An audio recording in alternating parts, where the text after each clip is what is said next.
Baik, Assalamualaikum warahmatullahi wabarakatuh. Berjumpa lagi dengan saya, eh, Kamaruzaman Mustamam Ahmad atau KBA. Dalam kesempatan yang berbahagia ini, saya akan coba lanjutkan diskusi kita. Mungkin ini agak sedikit eh, ber, bersebelahan atau tidak sama dengan edisi-edisi sebelumnya. Dalam kesempatan ini saya akan coba uraikan tentang berpikir secara konseptual.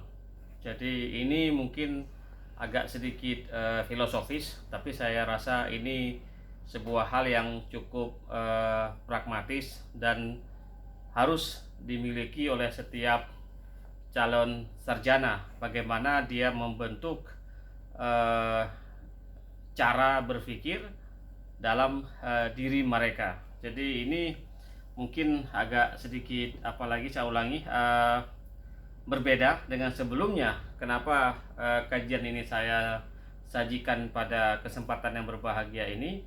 Karena selama ini ada beberapa tipologi orang ketika menarasikan isi pikirannya. Ada orang yang misalnya baru membaca satu atau dua buku, dia sudah mampu mengartikulasikan sekian isu dari satu buku yang dia baca. Ada juga orang yang sangat suka kalau dia berbicara atau berpikir dengan melihat aspek realitas sosial atau empiris, namun dia tidak mampu menjelaskan secara esensi apa makna atau apa dibalik sebuah realitas sosial. Jadi ini yang menjadi masalah krusial terutama di kalangan para peneliti ketika mereka tidak mampu membahasakan atau menteoritisasikan realitas atau sebuah kenyataan yang ada dalam penelitian mereka. Dan ini terkait sekali dengan kemampuan berpikir. Mungkin pada sesi tentang metode penelitian sudah saya kupas tahapan-tahapannya. Nah, kenapa berpikir itu menjadi sangat penting? Salah satu sarjana yang sedang saya kaji adalah namanya Isaiah Berlin. Ini bukunya, ada beberapa buku Isaiah Berlin. Jadi buku Isaiah Berlin ini, dia adalah salah seorang sarjana yang pakar dalam sejarah ide. Jadi the history of ideas. Jadi dia seorang filosof sekaligus juga seorang yang mampu menarasikan isi pikiran berbagai individu, baik filosof, tokoh, elit, siapapun, dan dia mampu menarasikan gagasan, isi pikiran dari seseorang. Makanya dia disebut sebagai salah seorang the historian of ideas, salah seorang sejarawan yang mampu menjelaskan gagasan, dan salah satu bukunya adalah The Powers of Ideas. Jadi dia menjelaskan bagaimana kekuatan sebuah gagasan atau pikiran, dan dalam satu tulisannya dia juga mengatakan bahwasanya seorang atau pemikiran seorang profesor atau filosof itu bisa mendestroy sebuah civilization atau sebuah peradaban. Dan Isaiah Berlin itu menulis berbagai buku tentang pemikiran, dan saya rasa dia adalah salah seorang orator atau narator pemikiran di Barat. Dia menulis tentang bukunya tentang Karl Marx, kemudian dia juga menulis tentang Russian thinkers, ini tentang bagaimana orang Rusia berpikir. Kemudian dia juga menulis tentang Soviet Mind, ini juga buku yang sangat luar biasa, menceritakan bagaimana isi pikiran dan apa gejala intelektual di Soviet pada masa Stalin. Kemudian dia juga menulis buku tentang liberty, Ini buku yang sangat luar biasa, banyak dirujuk. Dan ada lagi buku dia, Isaiah Berlin, tentang Vico dan Herder. Ini buku yang sangat luar biasa juga ketika Isaiah Berlin mencoba mengkritik era pencerahan. Jadi bisa dibayangkan apa pentingnya sebuah pemikiran. Kemudian Isaiah Berlin juga menulis buku tentang kesan pesan dia, itu yang personal impression kepada orang-orang di sekitar dia. Kemudian Isaiah Berlin juga menulis buku tentang study in ideas and their history. Jadi kalau boleh saya simpulkan, pola pikir itu sangat menentukan keberadaan pemikiran atau keberadaan intelektual seseorang. Jadi kalau Anda tidak mampu berpikir secara konseptual, maka Anda akan selalu menjadi orang yang tidak mampu berdiri di atas pemikiran sendiri. Jadi dalam operasi intelijen pun itu biasanya selalu ada pola pikir atau sebuah konsep yang berada di balik sebuah operasi. Jadi Anda bisa bayangkan misalnya Isaiah Berlin ini juga seorang filosof, dia juga seorang narator sejarah ide, kemudian dia juga bergaul dengan para diplomat, dan dia juga menjadi salah seorang penulis yang sangat sangat tajam. Kemudian dia juga menjadi komentator di radio BBC. Jadi saya ketika membaca buku Isaiah Berlin, baru saya memahami kenapa kemudian berpikir itu sangat penting, dan menghargai pemikiran itu sangat amat penting juga. Nah, bagaimana kemudian Anda bisa sampai kepada cara berpikir secara konseptual? Nah, saya akan memberikan beberapa trik dan tips di sini. Pertama adalah Anda jangan mengukur ilmu Anda dengan ilmu orang lain. Jadi Anda ketika belajar jangan sama sekali melakukan proses adu ilmu. Jadi gunakan pikiran Anda ini dengan open minded. Anda buka horizon pikiran Anda, kemudian Anda serap berbagai masalah atau isu atau apapun yang ada yang datang ke diri Anda. Kemudian Anda bisa, atau sering disebut dengan mengabsorb. Absorb itu ya seperti spons.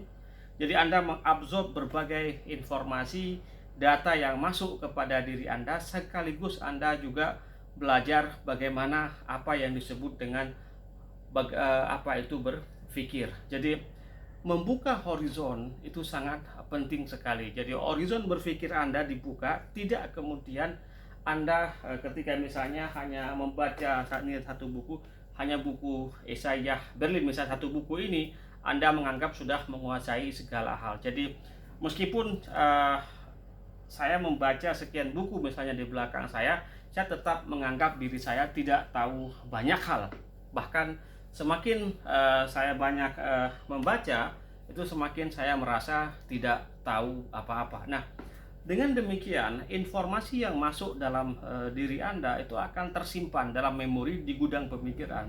Makanya kunci untuk membuka semua cara berpikir adalah kemampuan Anda membaca. Nah, ini menjadi masalah sekarang di kalangan calon pemikir, di mana mereka terkadang tidak mau dan tidak mampu untuk membaca secara konsisten. Jadi jarang sekali kita jumpai sekarang dewasa ini, anak-anak muda atau para generasi muda yang memanfaatkan waktu misalnya satu hari untuk membaca, untuk memberikan vitamin berpikir kepada dirinya. Dan ketika proses berpikir ini semakin matang, maka otak Anda, pikiran Anda itu akan menyimpan, dan dia akan mampu kemudian mengeluarkan setiap yang pernah Anda baca.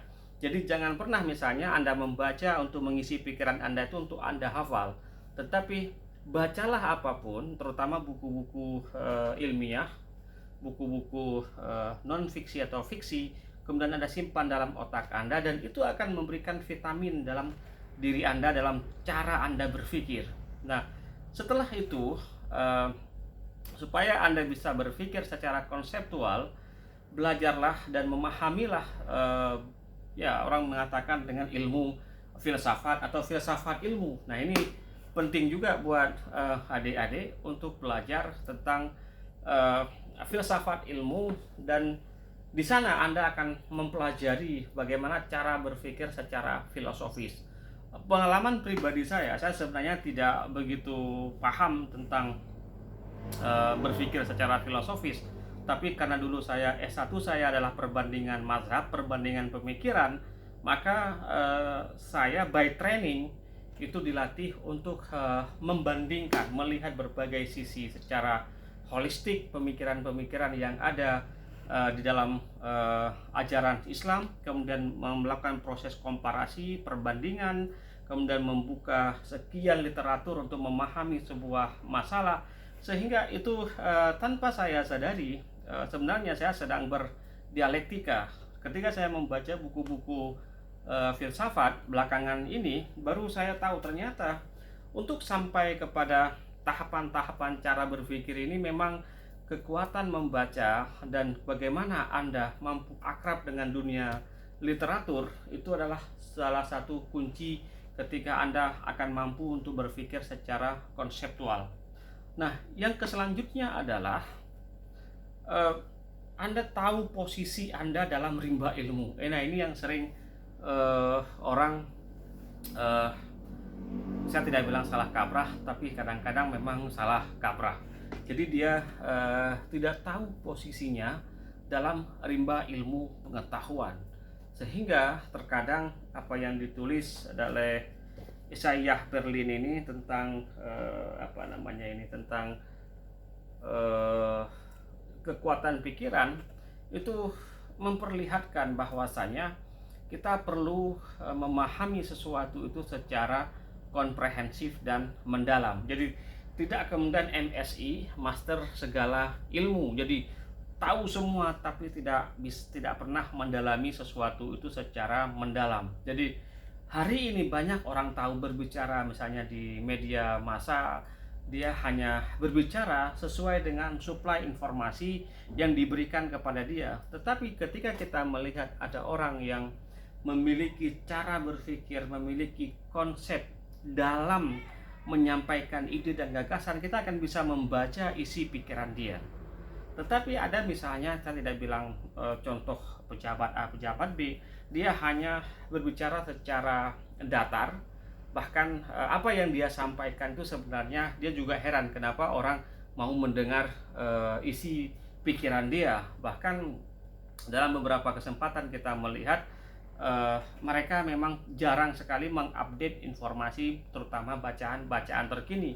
Sebaliknya, jika ada pejabat yang selalu mengupdate dirinya dengan bacaan-bacaan terbaru, maka dia cara berpikir dan cara melihat masalah akan berbeda dengan mereka yang malas membaca atau mengupdate informasi dari berbagai sisi tentang ilmu pengetahuan. Nah, di sini yang paling urgent adalah pahami posisi Anda sebagai calon berpikir. Kemudian pahami juga siapa sebenarnya yang menjadi produsen pemikiran. Jadi kenapa kemudian saya bisa sampai kepada Isaiah Berlin? Saya sampai kepada Isaiah Berlin itu karena saya membaca buku Charles Taylor. Ketika saya membaca buku Charles Taylor, saya menemukan nama Isaiah Berlin. Setelah saya membaca buku Isaiah Berlin, saya menemukan misalnya nama ya boleh dikatakan di sini, misalnya di sini Vigo dan Herder. Dari Vigo dan Herder kemudian saya bisa meloncat kepada kajian yang cukup ini tadi buku yang mau saya sebutkan, The Critique of Enlightenment. Jadi proses alunan berpikir dari sebuah nama dan itu breakthrough, kemudian itu bisa mengantarkan Anda kemana saja dalam rimba ilmu pengetahuan. Apa yang mau saya sampaikan? Jadi jangan pernah puas ketika Anda ingin jadi calon pemikir dengan informasi yang Anda dapatkan hanya mungkin keping atau 2 keping, tetapi usahakan untuk mencari, terus menggali keterkaitan antara masing-masing ide. Dari awal saya misalnya kenal dengan tadi saya sebutkan, saya ada nggak bukunya di sini ya, bukunya Isaiah Berlin, saya karena ketemu dengan bukunya Charles Taylor. Demikian juga saya ketemu Ibnu Arabi itu setelah saya membaca misalnya buku dari Henry Corbin dan William Chittick. Setelah membaca buku tersebut, akhirnya saya mempelajari pemikirannya Naquib Al-Atas. Ketika saya membaca buku Naquib Al-Atas, saya juga terdampar di pemikiran orang-orang yang dikaji oleh Naquib Al-Atas, yaitu Syekh Hamzah Fansuri dan Syekh Nuruddin Araniri. Jadi sebenarnya ketika kita menggali informasi, data dari tokoh-tokoh yang kita kaji ini, itu akan memberikan kita cara pandang bagaimana kita masuk kepada alam berpikir seseorang atau mahaguru, pujangga, filosof. Kemudian kita bisa berada di alam berpikir mereka, dan ini biasanya yang membuat adik-adik mahasiswa itu merasa malas, ngantuk ketika membaca. Makanya contohnya sekarang ketika saya membaca buku Isaiah Berlin, akhirnya saya akan membaca buku tentang Lenin. Ketika sudah sampai di sini, saya juga akan membaca misalnya buku apa yang orang tulis tentang Isaiah Berlin. Jadi semua tentang Isaiah Berlin itu akan saya baca, saya ikuti cara berpikirnya. Tetapi yang saya baca bukan mengikuti cara berpikir dia, tetapi bagaimana itu menumbuh kembangkan cara berpikir saya secara matang, dan itu tidak ada kata putus. Nah, jadi pahami dulu who produce the ideas. Jadi bagaimana orang memproduksi ide, dan bagaimana sebuah tadi saya sampaikan di sini, ini dia tadi ada mind, ada thinkers. Jadi di setiap negara itu ada pemikir, ada tokoh yang memberikan hasil pemikiran kebangsaan, dan itu yang kita alami dan dalami pemikiran mereka. Kemudian yang selanjutnya adalah why. Kenapa Anda harus berpikir? Ada para filosof mengatakan, aku berpikir maka aku ada, dan itu betul adanya. Jadi ketika Anda mampu berpikir, maka itu Anda sudah ada.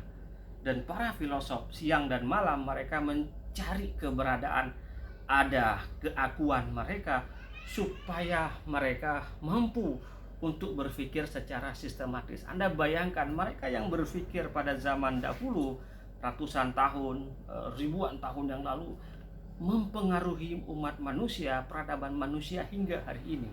Mereka hanya mewariskan cara berpikir, platform, paradigm. Jadi teori yang mereka hasilkan dari itu mempengaruhi kita hari ini. Jadi ini saya rasa yang perlu dipahami oleh adik-adik atau teman-teman mahasiswa. Kenapa kita harus berpikir? Jadi ketika Anda belajar ilmu pengetahuan, jangan dulu ditanamkan ilmu berpikir Anda, ilmu atau cara berpikir Anda untuk mengejar materi. Jadi kalau Anda mengejar materi, maka energi, kapasitas otak Anda untuk berpikir itu Anda sudah kunci, karena Anda bawa ke alam materi. Tetapi ketika Anda bawa ke alam ilmu pengetahuan, maka itu akan memberikan vitamin, memberikan vibrasi, dorongan pada otak Anda untuk terus berpikir. Jadi spirit berpikir itu akan mengantarkan Anda, kalau Anda pernah alami itu, Anda akan merasakan tubuh Anda itu benar-benar sedang darahnya mengalir. Jadi Anda betul-betul menikmati sebuah proses berpikir, dan itu yang disebut kemudian banyak para mungkin orang mengatakan itu sebuah goncangan ketika dia kemampuan berpikir itu memiliki sebuah ledakan.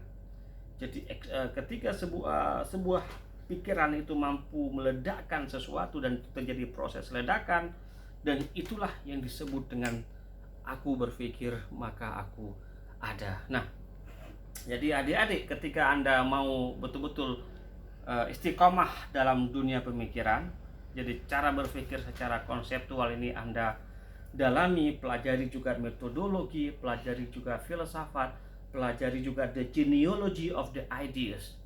Jadi bagaimana keterkaitan sebuah ide, dan bagaimana tadi saya katakan contohnya adalah Isaiah Berlin. Jadi saya mempelajari orang yang mengkaji Isaiah Berlin, bukan buku Isaiah Berlin, tapi orang yang menulis tentang Isaiah Berlin. Hanya sekedar contoh buat adik-adik bagaimana kemudian belajar itu tidak hanya sudah selesai gelar A kita sudah selesai, tapi bagaimana kita mampu melihat genealogy the ideas, kemudian who produce the ideas, siapa yang memproduksi the ideas. Nah, ketika itu Anda sudah lewati fase-fase, dan saya rasa itu tidak setahun, tidak 2 tahun, tapi bisa juga belasan tahun, bahkan puluhan tahun.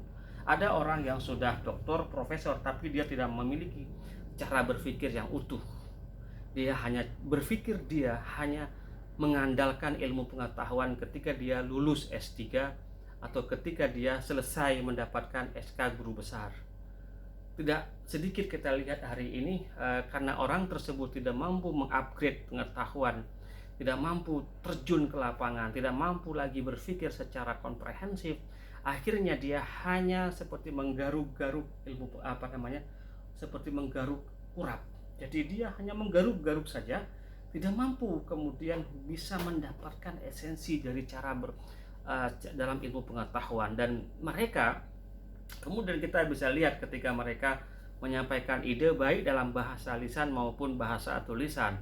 Karena itu proses untuk berpikir secara konseptual ini proses jangka panjang. Bisa jadi belasan tahun, bisa jadi puluhan tahun. Ketika Anda sudah mampu berpikir secara konseptual, maka disitulah Anda sudah menjadi Anda atau menjadi aku. Dan Anda boleh mengatakan, aku berpikir maka aku ada. Jadi aku ada karena aku berpikir. Demikian adik-adik diskusi kita malam ini. Akhirul kalam, assalamualaikum warahmatullahi wabarakatuh.